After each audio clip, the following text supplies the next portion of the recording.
ঘরে কোন রংটি করলে আপনি বেশি টাকা পয়সাকে অ্যাট্রাক্ট করতে পারবেন?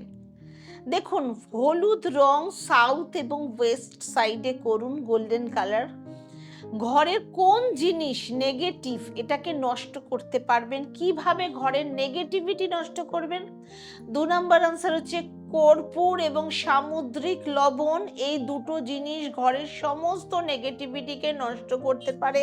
আপনার ঘরের কোনো এক কোণায় ছোট একটা কাপড়ের মধ্যে এই দুটো জিনিস রেখে দিতে পারেন এবং আপনার বাড়ির বাথরুমের কোনো এক কোণায় একটা কাঁচের বোলে এই দুটো জিনিস রাখতে পারেন। বাড়ির সমস্ত নেগেটিভিটি দূর হয়ে যাবে এবং প্রতিদিন আপনারা কর্পূরের আরতি করতে পারেন। নেগেটিভিটি দূর হলে আপনার পজিটিভিটি আপনার পরিবারের মধ্যে আসতে শুরু করে দেবে। 3 নাম্বার প্রশ্ন হলো, বাড়ির দরজা কোন দিকে হলে ঘরের দারিদ্রতা দূর হবে?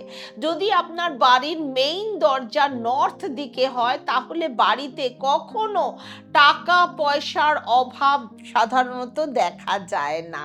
ভালো থাকুন। পরপর ছোট ছোট টিপস দেওয়ার জন্য আমার চ্যানেলটাকে অবশ্যই সাবস্ক্রাইব করুন, যত পারবেন শেয়ার করুন। ওম শান্তি।